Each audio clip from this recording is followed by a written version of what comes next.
those are the kinds of things that, you know, lifetime value is a big one, but those other two are equally important. And they're kind of like building blocks of being a great marketer and being a great copywriter.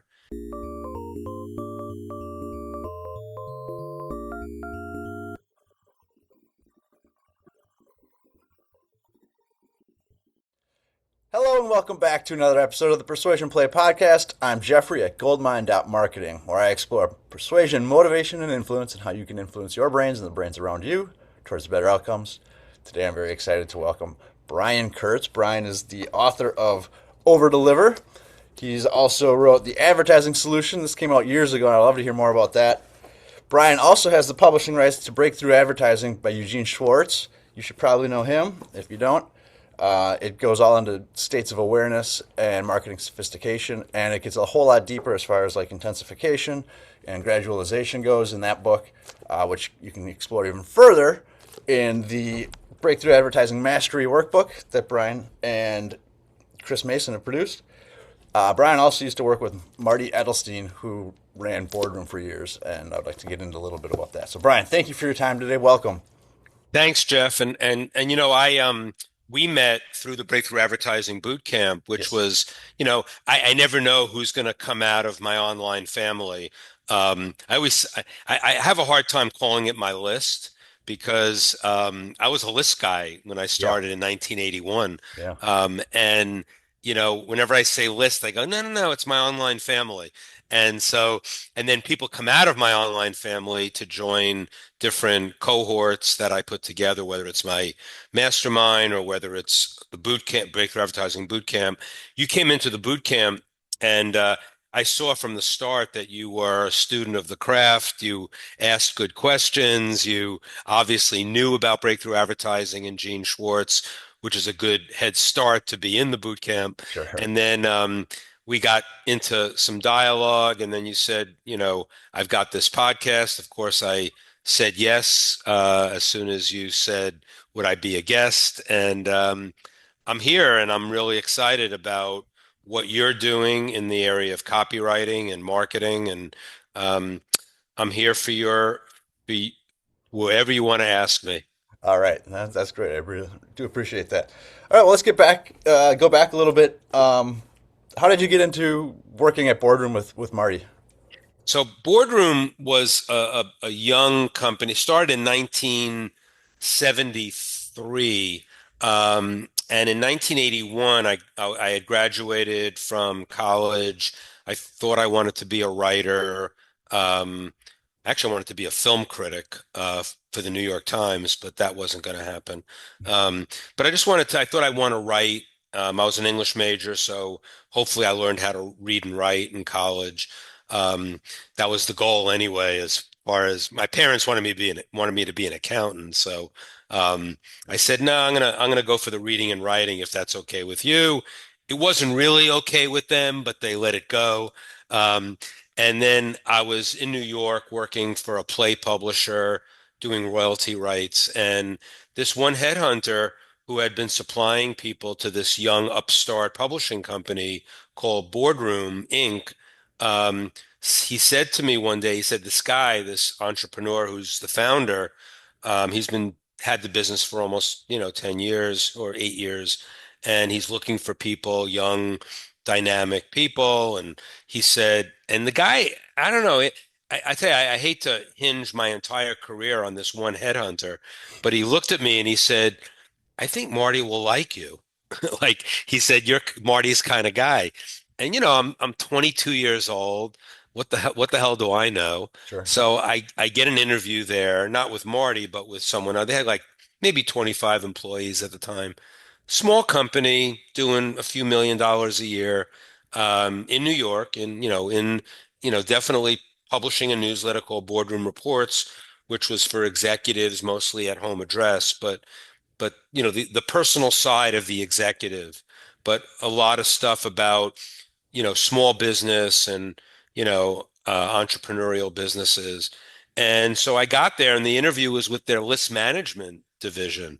And most companies with mailing lists. This is direct mail now. Now I'm going back to the dark ages of marketing, but this is direct mail. And, a list manager is someone who represents a subscriber list, a buyer list, a donors list in the marketplace so people can mail that list for their own offers.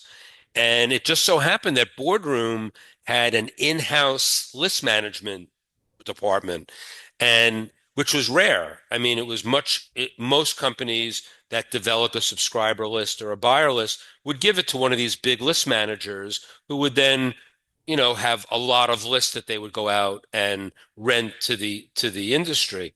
But Boardroom kept it internally, mainly because we published newsletters, so we didn't have advertising in our publications. So the only way to reach this audience was through its mailing list. And the list was really a great list because it was, and you'll understand this as a copywriter, the list was built on like great copy. It was, impulsive copy, fascination driven copy, bullet points from the best copywriters in the world.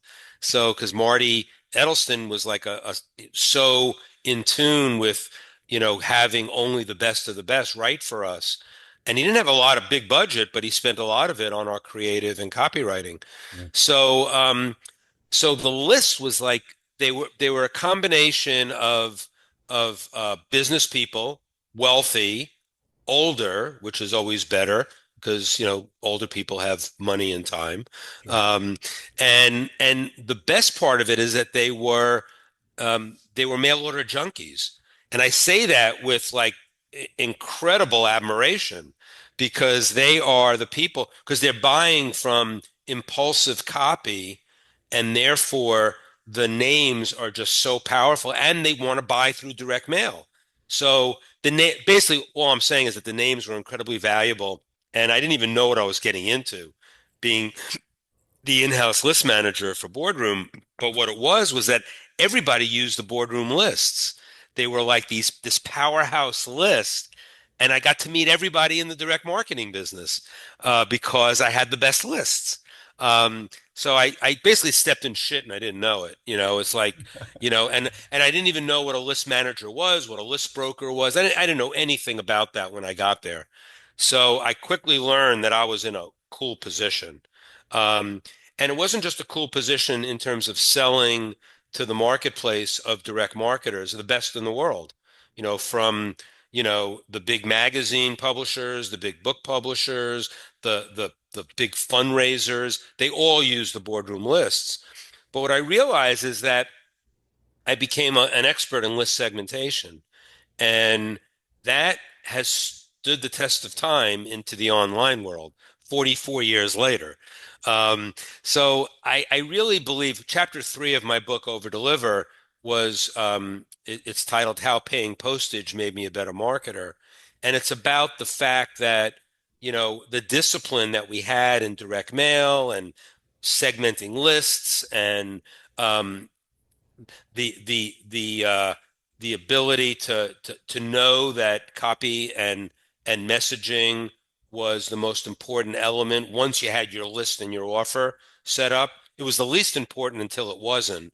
But the and that's in my book. But the creative and the copy was so critically important, and so that's where I got my education from, like the list side, from the market side. That's why I became a student of Gene Schwartz, who was a copywriter for us at the time. But breakthrough advertising became a Bible for me because it's all about the market. It's all about the list. It's all about, getting that dialed in first before you worry about the offer and the creative. And then once you have the list dialed in, everything else, I'm not saying is easy, but it makes more sense as opposed to the opposite. By starting with copy or the offer and no audience, you got no guarantee, you got no way to make any money. And the online marketers know this today. They know they should know it, that if you start with the best irresistible offer and the best copy and creative, and you have a shitty list or just a list that's not focused, you're going to get zero orders. But the opposite is not true.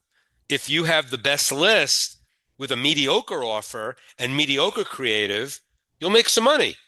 Now, you won't make the most money, and that's why the creative becomes the most important because that's where you get your biggest lifts. So I learned all of that starting at Boardroom in the list management area, became the marketing director, became executive vice president of the company, got an equity position there. Um, I was there for 34 years. I helped build it. I helped build it going into infomercials. I built it. I helped build it with going into online marketing and email versions of our newsletters. So I had a great run there. And then after 34 years, I realized that I learned something from my one of my mentors, Jay Abraham, who wrote the foreword to Overdeliver, my book. And Jay has a theory that says, if you've done it, you have a moral obligation to teach it. And so I guess I went from the doing of my of the business to the teaching of the business, but I'm still learning. Like I teach, I learn while I teach. So right now I have a mastermind group. I do boot camps. I basically I when I if you say you're a consultant where I live, people assume you're unemployed. You know, I go out to dinner with another couple. If I said I was a consultant, they'd say, "Oh, Brian must have lost his job." So I never use the word consultant, although I am a consultant, if that's what you want to call me. But I'm basically a direct marketing educator. Um, and I'm also a serial direct marketer. So, in the boot camp, we do hot seats with people who are studying Gene Schwartz, and we talk about their business and how to get the most out of their business. We do the same thing in my mastermind. So it's sort of like my second career is so related to my first career. And one of the keys I think at Boardroom was that I believe, because it's shown up in my career now, is that, there's a difference between, 1 year's experience for 34 years as opposed to 34 years of cumulative experience. And I hope that I was the latter because I built on everything I learned and built on it some more, both in terms of the resources, the people, the copywriters, the techniques. And that's my mentality. So when, in 1981, when I started at Boardroom, advertising opportunities were finite. It was direct mail, TV, radio, some, print, publications and things like that, package inserts and in things, but everything was print and postage and, physical mail of sorts. And, broadcast, radio and TV were super expensive. So, but it was finite. There were only so many choices. And fast forward to today, advertising opportunities are now infinite. And I think my education at Boardroom, understanding that the media you have is the media you have, and now you could be in every medium and spread yourself so thin that you get a lot of nothing. So I'm such a slave to multi-channel marketing within reason. You want to be able to stay within um, the marketing channels that fit best for your business. And you got to be in more than one, but you don't have to be in 20. And so I learned a lot being at Boardroom and starting in direct mail, mainly because I was a student all the way. I'm still am a student. So I'm always learning about new media, new techniques, new formats. And at Boardroom, that was critical, with direct mail, the new formats, the magalogs, the bookalogs. I'm sure a lot of your audience might know about that if they're direct mail historians. But if they don't, they can look it up or they can, look at my blog page. I blog about it all the time. So I just think, and those were all the precursors to online marketing. I mean, something like product launch formula, which your audience should know about. Jeff Walker invented it. It's basically a way to launch product online with 3 pre-launch videos and then a webinar and then a cart open and then you sell and then you close the cart. It's just a great format, a formula for selling online. There are precursors in direct mail to that all over the place, and I've written about it a lot, so I won't go into the details here. Hopefully people will follow up on this podcast. And if they're interested, they can go to my blog page and read about it or pick up my book and read about it. Yeah, that's briankurtz.net, correct? BrianKurtz.net is where they can opt in to my online family. Again, not a list, an online family. Um, you know, everything is not a revenue event, but everything's a relationship event. Right. So that's how I deal with my list, my online family. And that's, Also, they can go to overdeliverbook.com if they want to pick up the book. yeah, highly recommend that. But that's something you go into in Overdeliver, is how when you got into the list business, because maybe you weren't so familiar with how it should work, you approached list building completely different from so many other list builders, and relationship with those other list builders and with other publications really helped you like explode Boardroom's success. Is that right? Yeah, I mean, I think the explosion of boredom success was a little bit more of, going for a wider audience. But I would say where I am today in marketing, that's where the the the specialization, the fact I understood that even with a 9 million name database at Boardroom, I understood that lists are people too. Yeah. And it sounds so simple, right? But lists are not just lists on paper. Every person is a human being. Now, I couldn't meet all 9 million, how I tried, but I couldn't. But today when I launched my online side of my own personal brand, and I started building my list, when I had 100 people on my list, then I really saw 100 human beings, and it was the same as the 9 million. Now I couldn't communicate with them the same way, and again, back at Boardroom, it was mostly all direct mail at the beginning, and mostly direct mail throughout my history there. Now, with all the advertising media that are available, you can communicate with your audience where they want to be communicated with, whether it's an email, Facebook, Instagram, you know, Google. It's like there's so many ways to communicate with your list, with your online family. And then, there's podcasting, and there's, as we're doing today, just so many advertising opportunities. But I do believe that, understanding, it sounds so simple, but understanding that lists are people too was the key to everything else that exploded our business.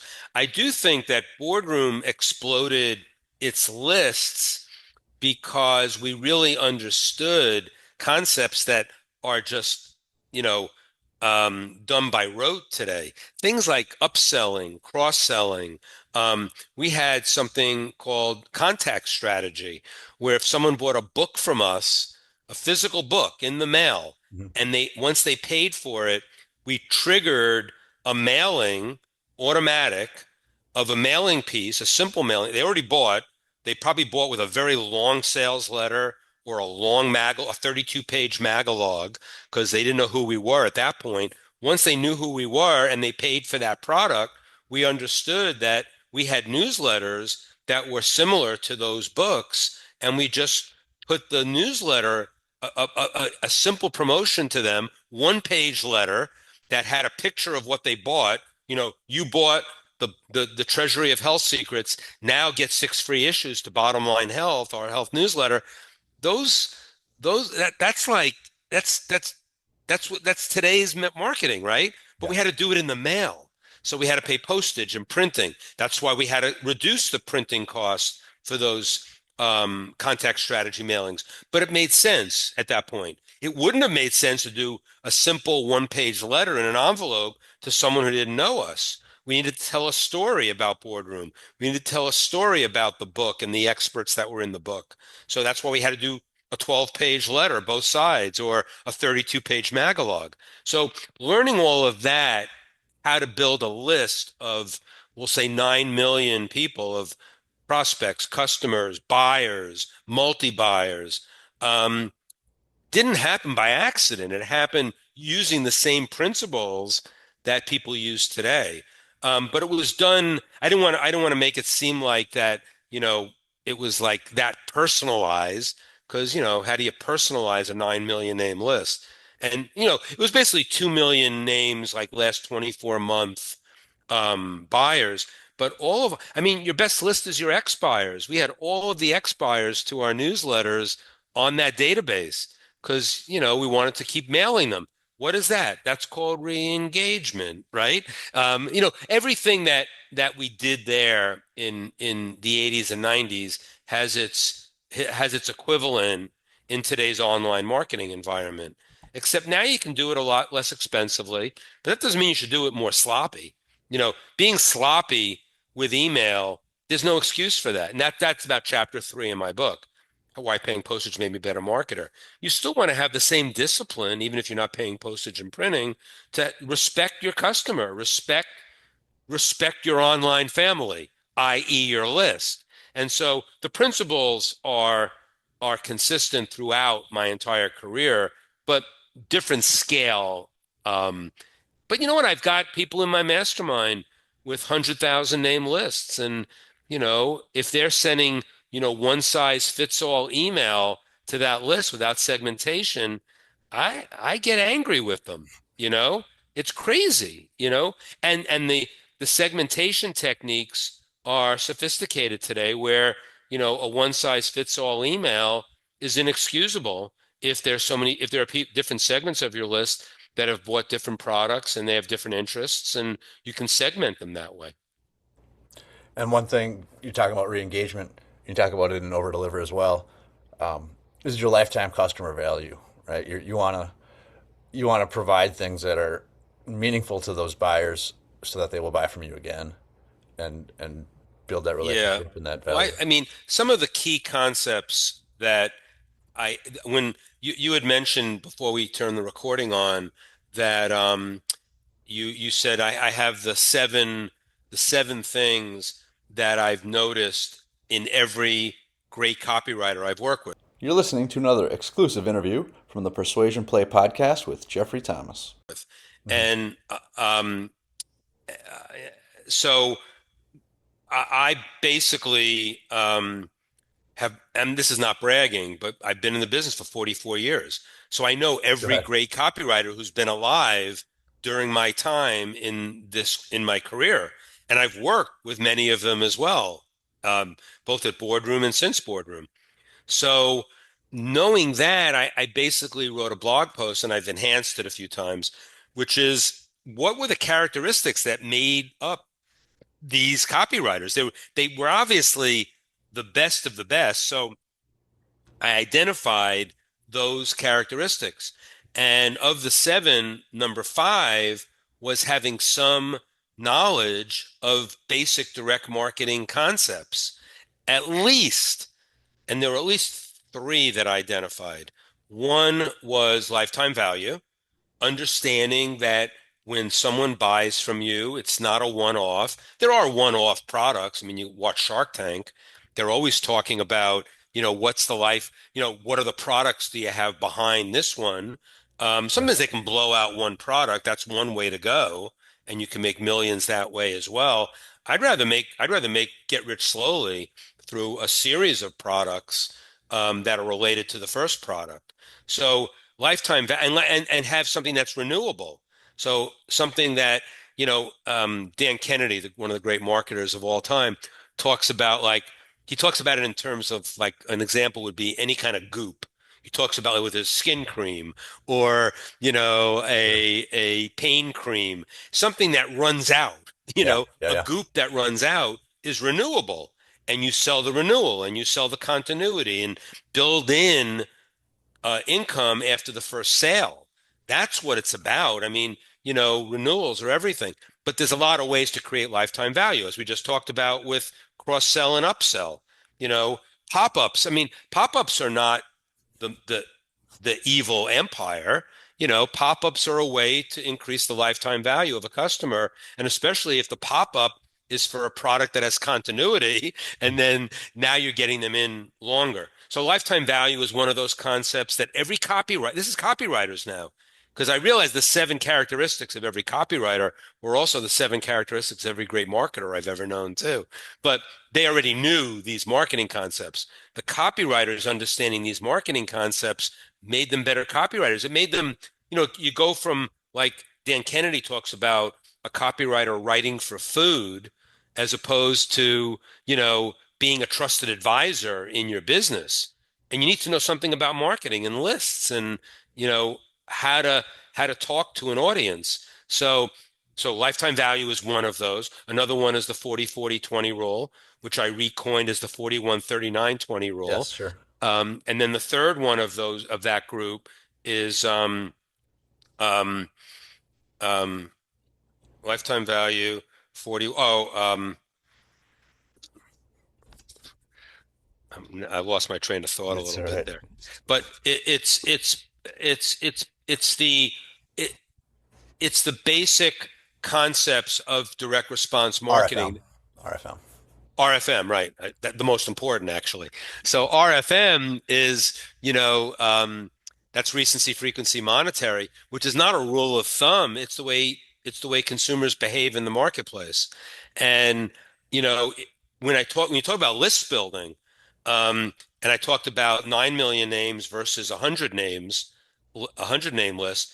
RFM is the key to both of those. On the 9 million name list, or we'll say the 2 million active name list at Boardroom, we practiced RFM on every mailing because we basically, and I used a PhD in statistics working on that list to basically look at the recency, frequency, monetary values on every name and basically do predictive models on how the names would respond to a new offer. You can do that on 100 names. If you have 100 people on your list, segment them out by the most recent, whether they engage with you or whether they bought from you, the most frequent, have they done it more than once? And if they've done it more than once and recently, that's your best customer right there. And then monetary, how much they've spent with you. So those are the kinds of things that, you know, lifetime value is a big one, but those other two are equally important. And they're kind of like building blocks of being a great marketer and being a great copywriter. And so I'm not a copywriter by trade. I mean, I always say I'm a copywriter wannabe because working with the best of the best who have ever lived, people like Gene Schwartz, Gary Bencivenga, Jim Rutz, Clayton Makepeace, Jim Punkry, and then more recently, Paris Lampropoulos, David Deutsch. I mean, these are like the best of all time. And I just happen to be in a position to know them and work with them. So I've learned from them, but I can't do what they do. Writing a promotion soup to nuts is is magic for me. These guys are magicians and women too. People like Kim Krause Schwam and Carleen Anglade Cole. I mean, it's not just men. It Sure. was a man's business in the 70s and 80s, but it's many more women now are A-list copywriters.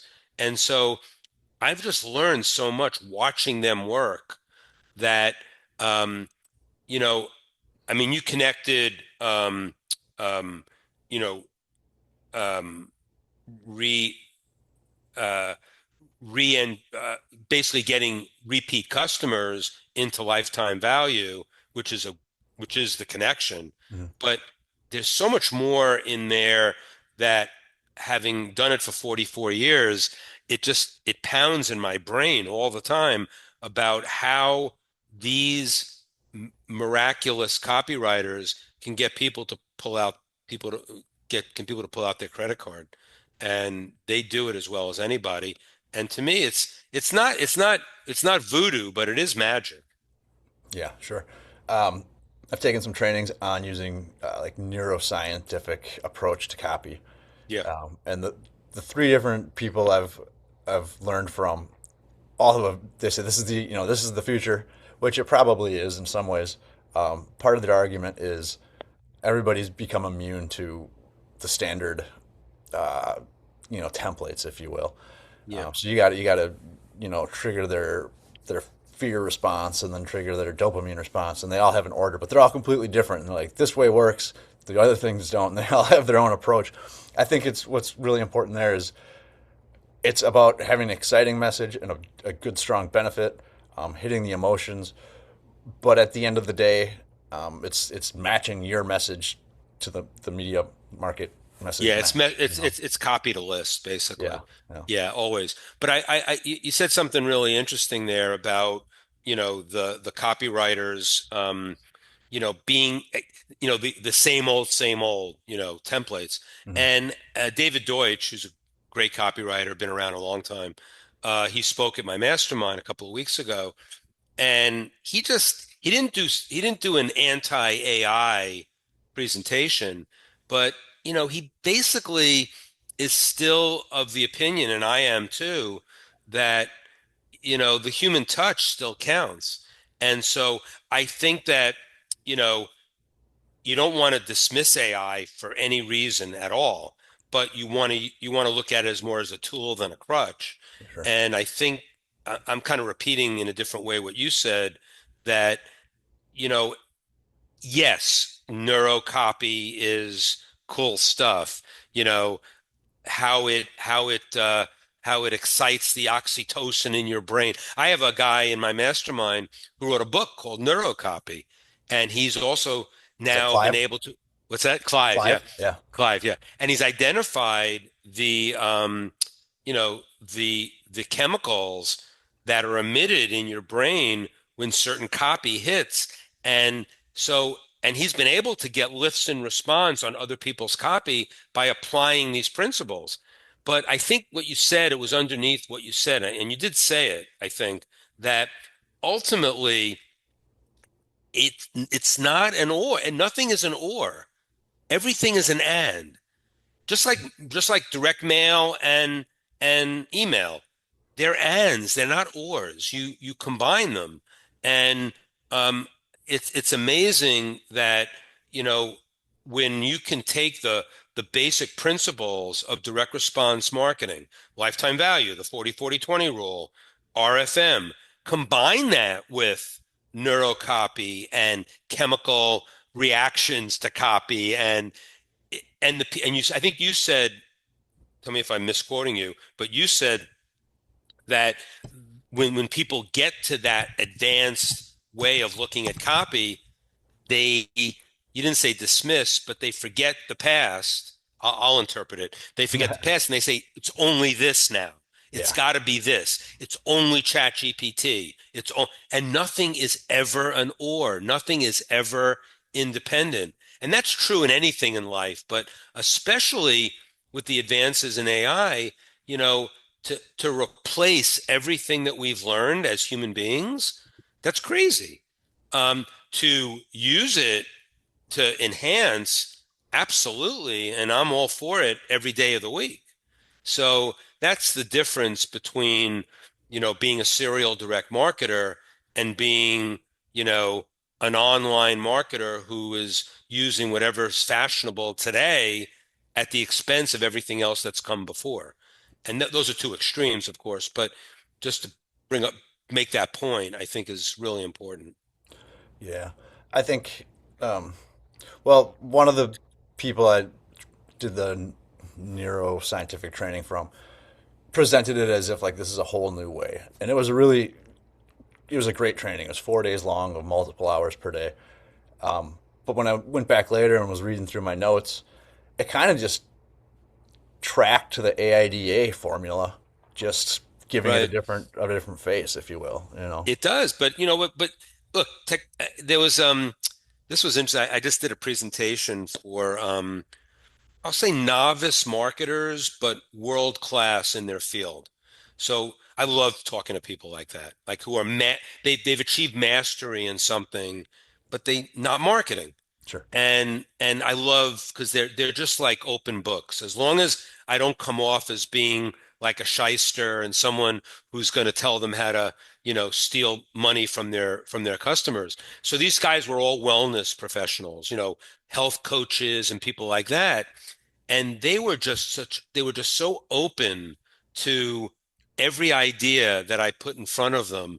But it was because I was explaining that you want to be congruent and consistent with your audience. You want to, you don't have to sell hard and aggressive with everything because that doesn't fit for who they are and what they're doing.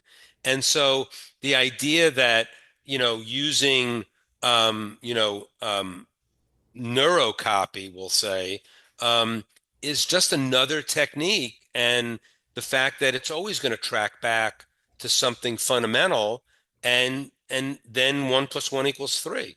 And that's always been, my way of teaching marketing, whether you're a marketing, expert or you're a novice. There's always a different way to spin it, and there's so much available to us.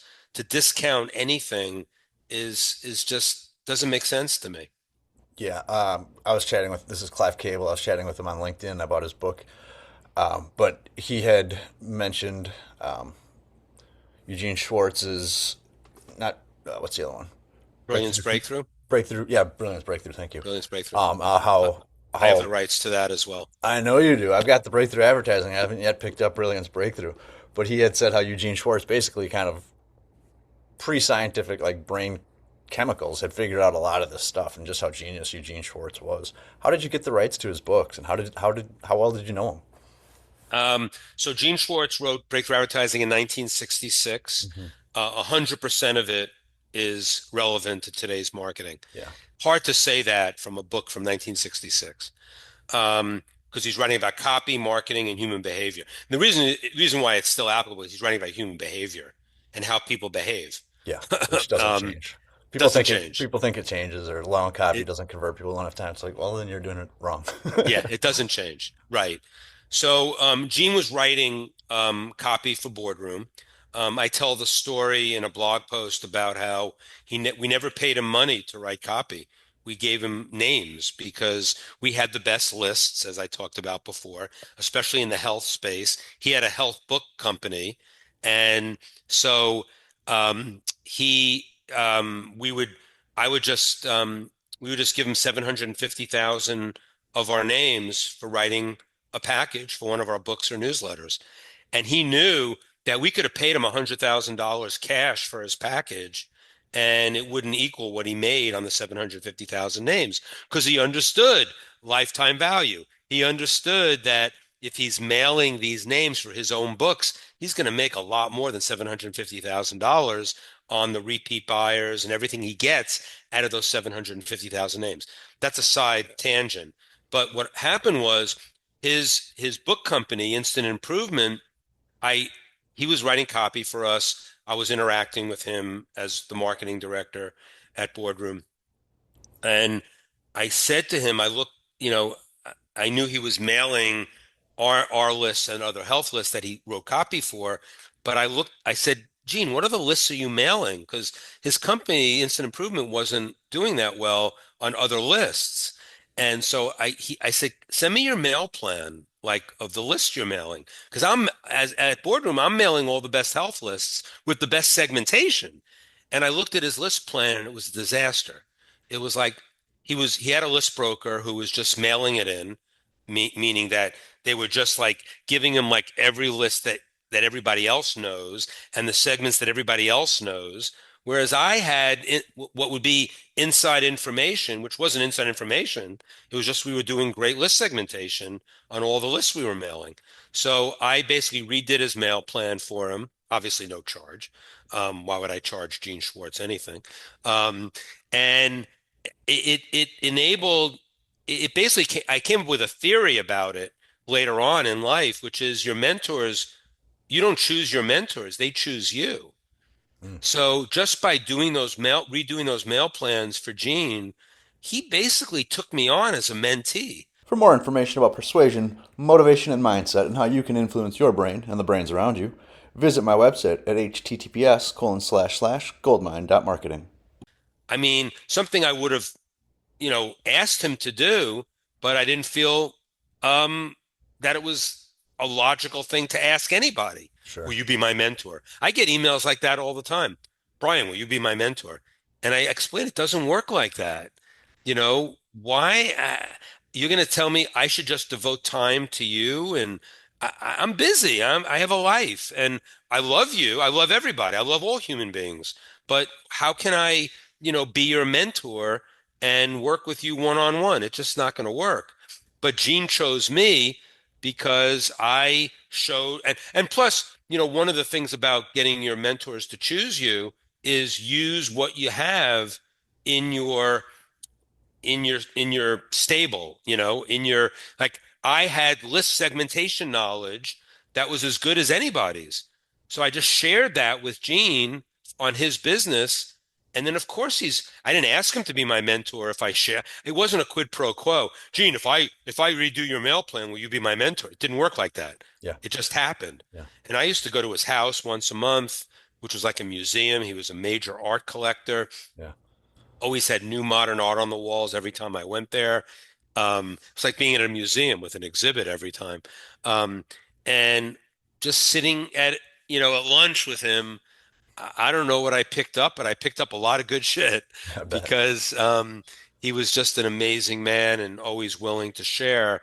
Um, but I think the key there was that for everybody that's listening to this, that if you want someone to teach you and be your mentor and guide you, give something of yourself with no expectation of a return. Like, and something that you have already.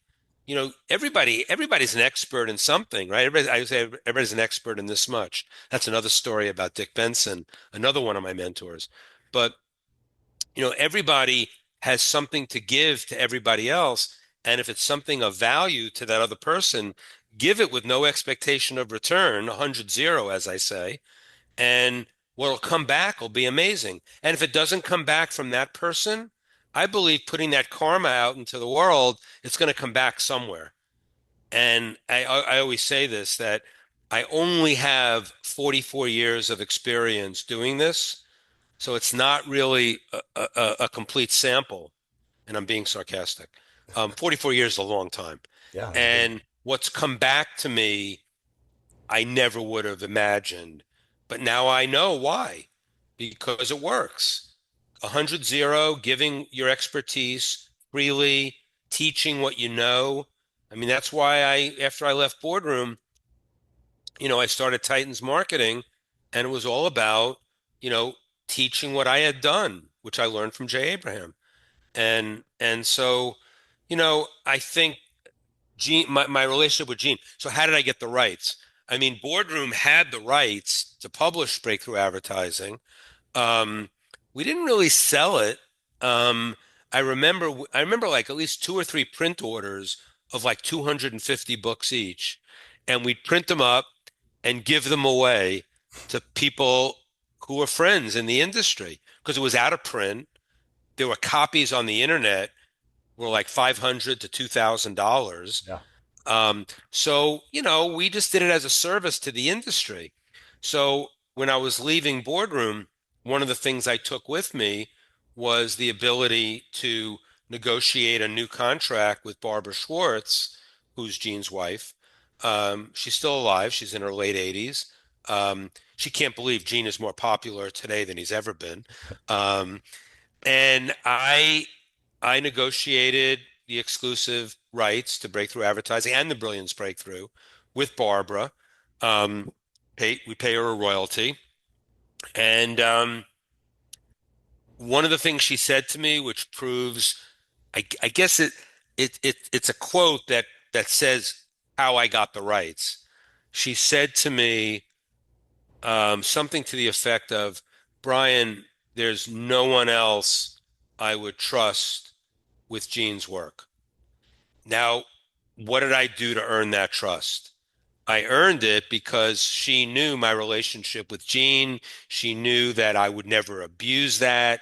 She knew that I would always have the integrity of the work in mind. She knew who I was. Yeah. And so that's how I got the rights. Yeah. And the fact that I'm the only one that she would have given it to says something about her. It says more about my relationship to Gene than anything else. Yeah. So I guess the way I got the rights was developing a relationship and not a trend. So again, it's like marketers, I mean, customers refund transactions. They don't refund relationships.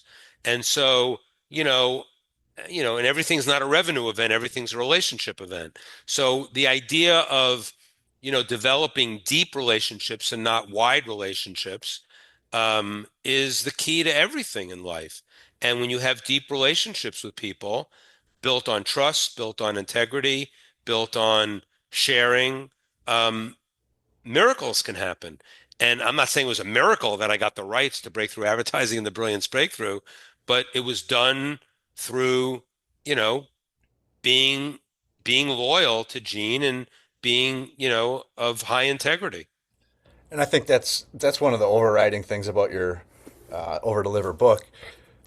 You go a lot into the history of Boardroom and your work there and the importance of RFM and lifetime value. And but the biggest takeaway, and I read it more than once, is that it's all about the relationship with your list, with everybody in your life. And over deliver isn't doesn't necessarily mean like deliver more mail or more promotions. It means It like did at one time for just Boardroom. okay. Well, fair enough. No, but it's But not. your Yeah. I feel your overriding message is like just give to the world and good things will happen. Yeah, it's funny. There were people that did not like in my marketing circles. They thought it was a bad title. Hmm.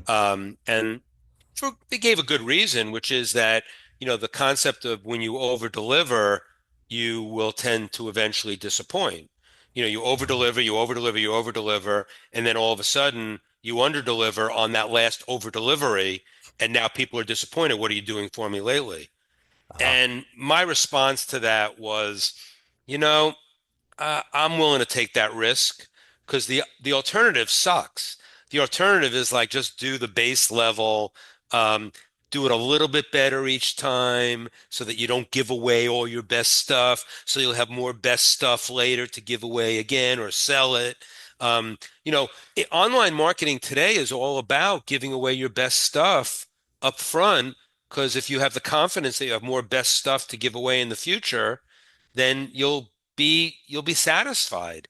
And the the it was a little bit of a controversy in one of my mastermind groups that I was a member of saying don't use the title, you'll be sorry. Couple of known, I won't mention names, but two of the marketers are well known and world renowned, said don't use it. Well, I don't know what my expectations were for the book. I wasn't going to be a New York Times bestseller, but I've sold, I don't know, probably, I mean, I've sold over 10,000 copies, probably closer to 15,000. And, you know, which is fine. It's a niche book in a lot of ways. But the idea that, you know, over delivery is a curse word, just I didn't get that. Plus, I saw that, marketers like Jeff Walker, who owns the word launch, um, and actually, Ryan Levesque owns the word ask or quiz funnels. I got to own over deliver in a way. There was no book at the time with that title. There was, the expression, over deliver on everything. And, I just, but I kind of ended up owning the word. And the other criticism of it is that you don't know it's a marketing book, which is okay with me. The subtitle is Build a Business for a Lifetime Playing the Long Game in Direct Response Marketing. And, so I got marketing into the subtitle, but there is a lot of stuff, as you said, about relationship building that goes beyond it goes beyond marketing. I am no personal development guru, not even close. And I don't claim to be, sometimes I don't even claim to be a marketing guru because I don't know everything about every aspect of marketing. I'm still learning, Sure. but I'm closer to being a marketing guru than I am a personal development guru. But the thing is, there is personal development and marketing, I used to think were two, separate circles. And as time went on, it was more of a Venn diagram with a shared area of personal development and marketing.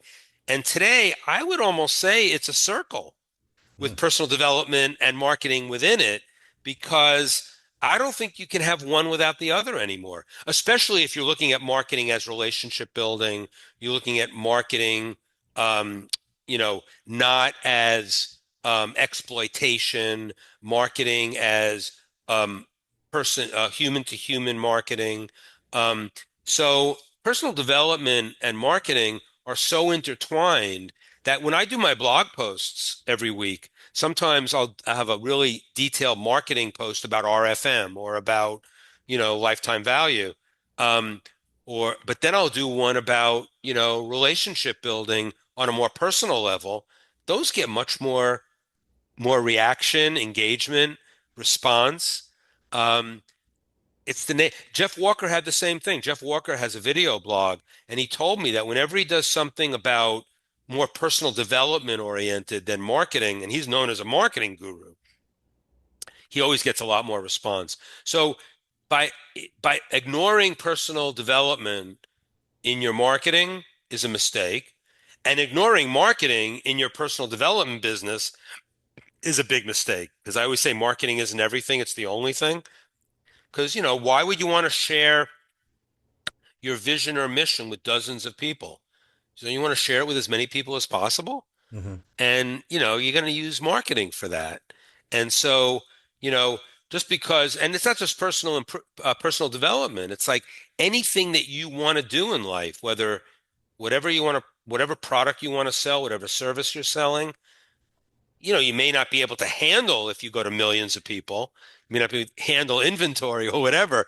That's not the point. The point is that you want to maximize your impact with that product or service, and you need marketing for that, no matter how passionate you are in your business. That's the I mentioned the wellness group that I spoke to, right? Yes. Yeah. So that group, I mentioned it in my other interview today, so I'm not sure what I'd mentioned here, but it was a group of wellness professionals who were just marketing novices, and yet, you know, that same message permeated them because they understood that they wanted to share their passion with the world in their wellness business. And to do that, they need to do some marketing if you want to expand. If you want to just, you know, be a small business and just cater to a few, that's a choice. It's a legitimate choice. But, when I speak to a group like that, I encourage them to expand their vision to more people. I think there's a big overlap between personal development and and marketing. Partly also because to be a good marketer, you want to understand people, and then you start to look into psychology, and then you start to apply it to yourself, and being like, "Well, how can I be a better person in this world?" Yes, yes. Yeah. Yeah, that's absolutely true. It's sort of like, um, the thing that there are certain things that keep me up at night. It's not my business anymore. It's that, have I been arrogant in how I create relationships? That's one of the things that could keep me up at night. And when I say arrogant, it's like, getting to a point where you think you know it all, where, other people's opinions don't matter. I mean, I talk a lot, obviously, but, I'm not trying to talk so that I silence you. This is a podcast and I'm the guest. So you're trying to get stuff out of me. So it's a different format. But, Please. if you're doing all the talking in every conversation, not good. If you're not asking as many questions as you're answering, not good. This is not this, I don't think. But I've asked you some questions, and I've quoted you on a couple of things because I'm trying to pull stuff out of you that either build on what I'm talking about or I learned from you. So that's the way to have a dialogue. That's the way to create a relationship. And if you think you know it all already, you know, that's going to be difficult to do. Just this morning, I was talking with my daughter about, I don't know how it came up exactly, but and I told her, you can be smart. There's a lot of smart people, but smart people often think they know it all, and they don't want to learn. I'd rather that you're curious, and you Yeah, can be both, but like put in the effort, and that's going to go a lot further than just being smart. And she's like, why is that? And I was like, well, so there's a lot of smart people, but then they're arrogant, like the it's curiosity and the ability to chip in and do your best and be enthusiastic about whatever role it is that you're taking on. How important exactly. it is. Yeah, Insatiable curiosity is one of the seven traits of the sure. best copywriters and Yeah. marketers. Insatiable curiosity, nothing replaces that. Asking questions, being being interested as opposed to interesting, you Yeah. know, those are really important things to, differentiate in your mind as you go through life because, you know, there's a quote that was attributed to me by certain people. It's not from me. Other people have taken credit for it. It's not from them either.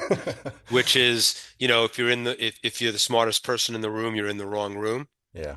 And I'm always into original source. That's chapter 2 of Overdeliver, original source. And so I went because I wanted to use that quote for my mastermind for our renewal bonus, our first year renewal bonus. I wanted to create a t-shirt with that quote on it.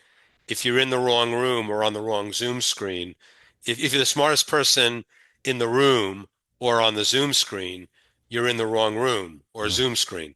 Um, and That long. so I went to Google and I started mapping it. Who gets credit for this quote? Who gets credit for this quote? And a couple of people took credit for it, current gurus in business. One person did quote me on it, so I was getting credit for it, which I don't get credit for it. And so I went back and I started looking for more, and I got to Confucius. That Confucius said it, or some version of it. So Wow. he's like BC. So I Yeah. think I don't have to go back any further. Um, so the T-shirt ended up being, a caricature of Confucius with that quote coming out of his mouth, saying that if you're on the wrong Zoom screen. That's So funny. it, Zoom it screen ended for up people. being really good because Yeah. it was sort of like out of time. And Yeah. yeah. Well, that's something I picked up from the iPower book. Is I mean, it's not a new idea necessarily, but this really hammers on it that we all have agency and the ability to improve the situation. You can just sit there and do your job, do the bare minimum. But what made Boardroom really thrive, in addition to the lists and the great offers, was having everybody in the company be responsible for coming up with ways to improve it, right? And it's the same thing I tell my kids, like, Sam, unload the dishwasher. It's not my job to unload. Of course, it's your job. It's everybody's job. Yeah, iPower was you're right, simple idea. Marty Edelston decided that, he had a meeting with Peter Drucker, the management consultant, world renowned. He was interviewing him for an article for our newsletter. And at the end of the interview, Marty asked him, he goes, "Hey, Peter, the meetings in my company suck, basically. You know, they're just like they drone on. There's even with an agenda, and we get into it. They just suck." And Peter said, um, simple words. He said, "Have everybody come to the meeting with two ideas." That was the origin of iPower. iPower is just an extravagant or less extravagant suggestion hat system. Sure. But you had quotas. It was mandatory. So every meeting at Boardroom, everybody was required to bring two ideas, not even on necessarily on the subject of the meeting. It could be two ideas about, I mean, I remember I was at one marketing meeting. It was a creative brainstorm, and we went around the room with our iPower ideas. And one of the ideas was, I was in the men's room the other day, and the toilet paper roll was rolling out from the top, and it's much better if it rolls out from the bottom. It's much easier to get to. Wrong. Well, it's a matter of opinion. Um, and so well, maybe it was the opposite. Maybe it was Yeah. the opposite. But whatever, that was this guy had to have a quota of ideas. And so he came up with that one, but his second idea was something much more specific to the business. You get your mind thinking. Like it was all Marty used to say, like people don't think anymore. Yeah. And so Sure. if you're required to think, then it becomes natural over time. As you said to your kids, it becomes part of the beat. It's part of the living in the world, right? It's everybody's job to think. Yeah. And so but iPower was nothing extravagant. But most suggestion hat systems, they die under their own weight because no one's evaluating the ideas, no one's even checking the suggestion box. But we had a system where we had somebody checking the ideas, then we were giving out cash rewards for every idea. And once a month, there'd be somebody walking around the office giving out envelopes. So if you had, 30 ideas, you'd have $60 in cash in an envelope. Then the IRS got involved and we realized we had to report that on taxes. So then we had to put it on their paycheck stub, pay them a pain in the ass. Yeah. But cool, it was the coolest time where we're just but that also ended up helping with, the corporate culture, as you said, teamwork, everybody's in it together. And that was part of the boardroom success. So you're absolutely right. And and it had nothing to do with marketing, but it had everything to do with marketing. I'm following this guy on LinkedIn, and he talks a lot about the importance of public relations and publicity to get your name out there, and how when Google first started, they started their advertising model, which would really allow you to target people based on search history and whatever. They brought in somebody, I think a TV executive, to say, "Hey, check out our new advertising model. We can like target very specifically who might want this product." Right. And the executive said, "You guys, you're erasing all the magic from marketing because there's magic in the waste," I think is the quote. Basically, by putting your message out there to a much larger audience than who really might want to buy your products, you're creating like a memorable brand impression. And for people who don't know Boardroom, they've probably never heard of Boardroom, you know? So how do you look at that balance? Has the targeting of direct response, and especially how big of an impact it's had on digital marketing, lost some of the advertising magic that general space advertising would Yeah, have I or mean, did I have? think that, in today's marketing landscape, there's a lot more opportunity to put your name out there at no cost, and in the days of direct mail at Boardroom, you needed like a system to do that. Like if you wanted to get your name out, you'd have to create like a direct response public relations campaign where you'd send experts to areas to talk about a piece of content and then if it was on TV or radio, then get a you didn't have websites, so Sure. just a toll-free number or a place to call or something like that. I've written about this in my blog. I think um, it started with a blog post that was um, um, s- uh, what was the subject line? It was um, something like how to prevent getting hives or something like that. And basically, the terms public relations, publicity, branding. In the blog post, I say they give me hives. Now, not to say that they're bad. Sure. Um, Everybody wants a Nike swoosh, right? But you can't buy that. But what you can buy is a niche. You can buy a market. You can buy, you know, um, a segment of a market and own it. And that's the marketing I teach. So, it's direct response marketing. Everything has an ROI. I'm not going to waste a lot of dollars on image advertising. It just doesn't work. However, in my business, I'm promoting breakthrough advertising, Titans Accelerator, breakthrough advertising bootcamp, all of that using social media to get the message out there. But, if I'm on LinkedIn, I couldn't give a shit about the entire LinkedIn universe. Talk about wasted circulation. So LinkedIn to the people who might be following me, perfect. And it doesn't cost you anything except, I do have you know, um, a premium LinkedIn account, so it's like $300 a year. But that's not expensive. Mhm. I do a lot of stuff that's not that doesn't cost me anything in other social media.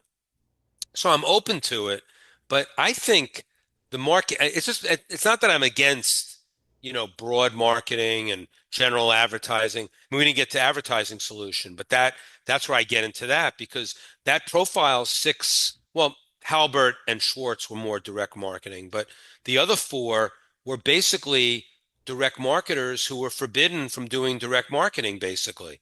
Claude Hopkins, David Ogilvy, John Caples, and Robert Collier were all not prevented, but it wasn't in vogue to talk about ROI on your advertising. It was much more in vogue to what the Mad Men did, if you watch Mad Men, but Lucky Strike cigarettes, here's the campaign. Here's this here. After a year, we come back and we say, hey, cigarette sales increase. The ads must have worked. Yeah, yeah. That's not now today it's different, I agree. Um, and looking for opportunities without spending like crazy. It's sort of like the guys that want to get a New York Times bestseller and they have to spend like $1 million and there's still no guarantee to get there. If that's what you want to do with your advertising dollars, feel free. And maybe you'll get lucky too. Maybe something will go viral and you can get there and get branded that way. For me, being branded as the overdeliver guy, the Titans guy, the list guy within my market, fine with me. Sure. I Yeah, don't yeah. need it. I guess it's a question of like, and we do this on the hot seats in Titans Accelerator. Someone's on a hot seat and they're talking about a new business when they have an existing business that's completely solid and on good footing that they can expand further, and they want to expand to a new market. And the first question is, okay, why? Like, why do you want to do that? To make more money? I think you can make more money going deeper in the market you already have. Do you Sure. want to just be famous? Well, that's a reason, I guess. Do you want to increase your impact in a new industry using how you impacted the initial industry? That's valid, but make sure you're doing it for the right reason too. Like I wouldn't recommend somebody spend on publicity, public relations, and branding, marketing. I think you're going to throw good money after bad more times than not, Yeah. unless there's a direct response component to it. That's maybe that's only my opinion. I don't know if you Sure. agree with that. No, I totally. I mean, I've been steeped in direct response for over a decade now. So, and I've always thought general advertising was a waste and a headache to loud, obnoxious commercials. But I'm starting to kind of see where this guy's coming from. Hopkins mentioned, not mentioned in his scientific advertising talks about using keyed advertisements so you can track the results.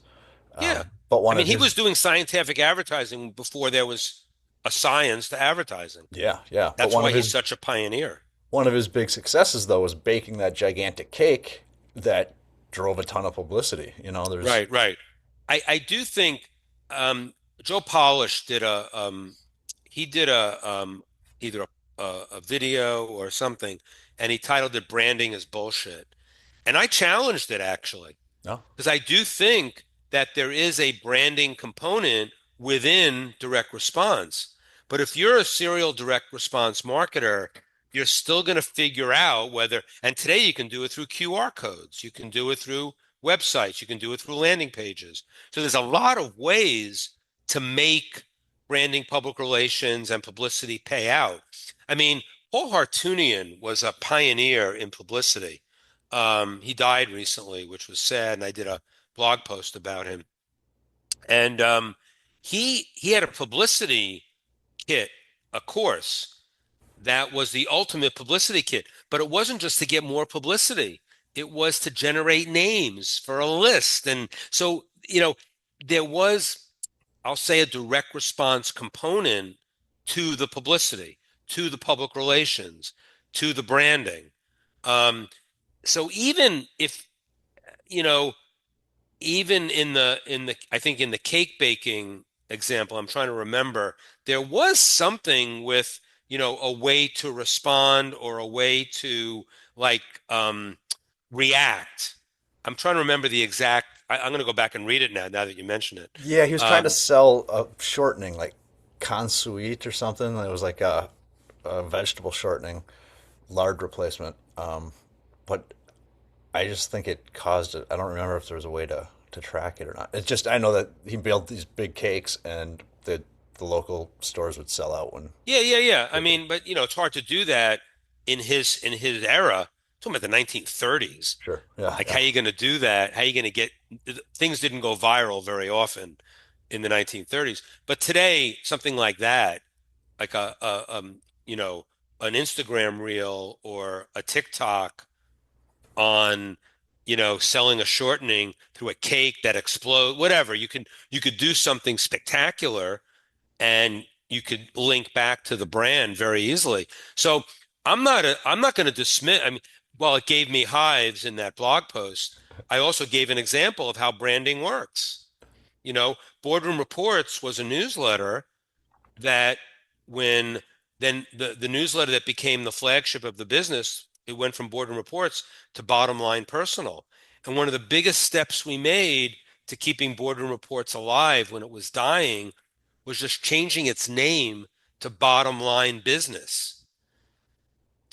So that was branding. Sure. So, but again, was it branding to make another $10 million? Well, maybe it was because the mailings did better. But was it a way to was bottom line business going to become Nike? You know, Yeah. Yeah. Yeah. No. So it's all about scale. Like how much do you want to scale your branding, your public relations, your publicity? I think there's a place for it, especially today with social media and ways to get response still. I'm all for it. I mean, why not build your brand that way? Hmm. Oh, books are a great way. I Yeah. mean, if you can get a best-selling book, write a book, get it to be even a bestseller in your niche. That's a great stepping stone. I had Lee Richter, who's a expert in public relations, come on one of the accelerator calls and talk about how she uses public relations. And I got to tell you, there was a direct response component to it. Sure. Yeah, I got to imagine there's room for both. It's an intelligent way to blend them.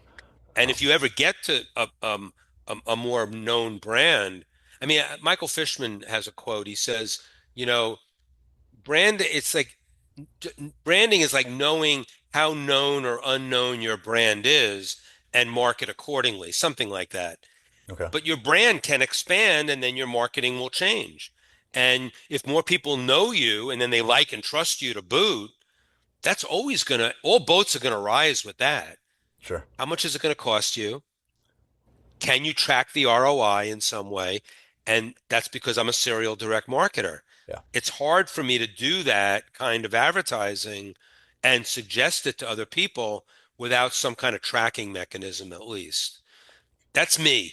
Yeah. I No, I think I mean, could be teaching it a different way. I totally hear where you're coming from. I just found that the magic is in the waste. Was like, oh, I've never once in my life have I thought a wasted effort of advertising would be a good thing, and that was just It could an be. eye It opening could idea. be. Yeah. I'm not gonna negate it. But then I go to like, Marie Forleo. It's like unsubscribe people who are never gonna buy from you. You Sure. know, there's the opposite of that. It's like everything's a waste except the people that can buy from you. Yeah. Now, knowing who can buy from you is the question. And in that wasted circulation, are there people that could buy from you? And how much is it going to cost you to mine them? Hmm. MINE, right? Yeah. Yeah. And that's a decision you have to make as a business owner, as a marketer. Um, and if you make the wrong decision, you're going to waste a lot of money. Yeah. I mean, we have where I work now. We sell a subscription for marketing training, and we have people on the list for years and years before they buy, and it's an affordable product. I'm not sure why it's taking anyone so long. Because if you want to get better, and we've got ways to help you do that, why is it? I don't know. Yeah, the people buy on their own time and their own Yep. dime. Yep. And I have people on in my online family that are on the list for 3 years and finally buy a copy of Breakthrough Advertising after I promoted it probably 50 times during that period. Yeah. I have people that out of the blue join Titan's Accelerator, and and I really have to ask where they found out about Titan's Accelerator, because usually it's because they interacted with me and asked me about it. They were in a boot camp. They heard a podcast, whatever. But I get them sometimes, and I get a new member, and I always have to ask, how did you hear about this? And I've gotten two recently that the answer was, well, I've been on your list for 3 years. I wasn't able to pull the trigger. My cash flow wasn't that good, whatever. And now it was time. And then I come back to them. I go, there are two times, now and not now. And it was not now for you for a long time. Don't, I always tell them, don't have regrets that you should have done it sooner. Now's the time. Do it now. I will over deliver for you. I give them all, and I'm just so grateful that, like, I don't resent them for waiting for 3 years to join. The fact that they join, now I've got to over deliver. Now it's on me. I think that one of the things that work really well, maybe this work, I don't know if you do this in your regular communications with your list, of the people that are sitting on your list for a long time and then don't, and then eventually buy. I think that there's having a real solid super signature at the bottom of every email. I don't, that's a Dean Jackson thing, but Dean Jackson says, I'm here whenever you're ready, and these are the ways you can work with me. I've seen some really good super signatures. Like, some of them are long too. It's like a long PS. And it's like, if you ever want to work with me, here are the 4 ways. And number one is, hit this link for a free webinar. 2 is call for a 15-minute consult. 3, subscribe. So you have, like, I don't know if you've ever done stuff like that, but that could speed up the cycle a little bit, maybe. Yeah. Yeah. I mean, we unfortunately we tested emails that came from individuals at our company, which I mostly wrote anyways, and just put somebody else's signature at the bottom, Right. or just coming from the company. And over years, I don't know, about a year of testing, but a whole lot of mailings, it really did not seem to matter if it was Yeah. like an individual, Okay. which is kind of against many concepts. It often should come from an individual, I think, and I'd prefer if it still did. Yeah. I'd really prefer if it came from me rather than me writing under somebody else's voice, because it just doesn't come You across can very get right. there. One Oh yeah, day you'll have your own business and you will be able to come out, you know, from the shadows, as it were. yeah. And yeah, I mean, there's time for that. There's time for that. Appreciate it. Hey, again, thank you. That took an extra 10 or 15 even, so thank you. Oh, Real no quick, problem. Denny Hash just wants me to say hi and thank you for everything. He was a big fan and he wanted me to send you a book, and I was like, I already sent him a book. He's all good. So Yeah, that was so generous of you to send me that book. my pleasure. And Denny he's he he did a presentation. Actually, I probably should share that with Titans Accelerator. He came to my mastermind, my I'd love live to see that. mastermind, Yeah. and did an amazing presentation. Huh. Yeah, I can't get him on a Basically, call it right was, now. yeah, it was a history of direct mail. It was just amazing. Thank you, everybody, for joining us today. I'm Jeffrey at goldmine.marketing, where I explore persuasion, motivation, and influence. Thank you so much, Brian, for joining us. You can check out Brian's newsletter at briankurtz.net. You can find Breakthrough Advertising. Is that just at breakthroughadvertisingbook.com? Is that correct? It's just breakthroughadvertising.com. I just bought that. I just bought the URL, Oh, nice. breakthroughadvertising.com. Excellent. And we'll And see you. overdeliverbook.com. Don't buy my book. If you're going to buy my book, don't buy it on Amazon. Buy it at overdeliverbook.com, because you get an amazing array of bonuses and all kinds of stuff. That's basically, I hate saying this, it's better. The bonuses are better than the book. But you title a book Over Deliver, you got to over deliver on the bonuses. So Yeah, I you did. really do. Yeah, you do. All right. Thank you again. Have a great day. Stay warm in Florida. I'm going to go shiver here in Minnesota. Take care.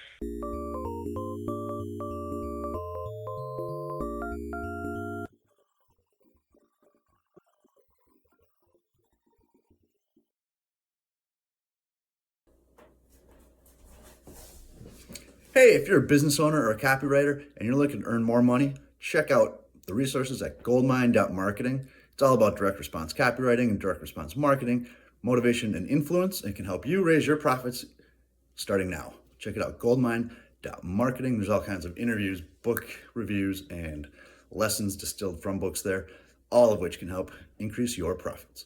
Don't forget to hit like and subscribe to this video and check out the playlist for additional interviews from goldmine.marketing. Thanks again. My name is Jeffrey. See you next time.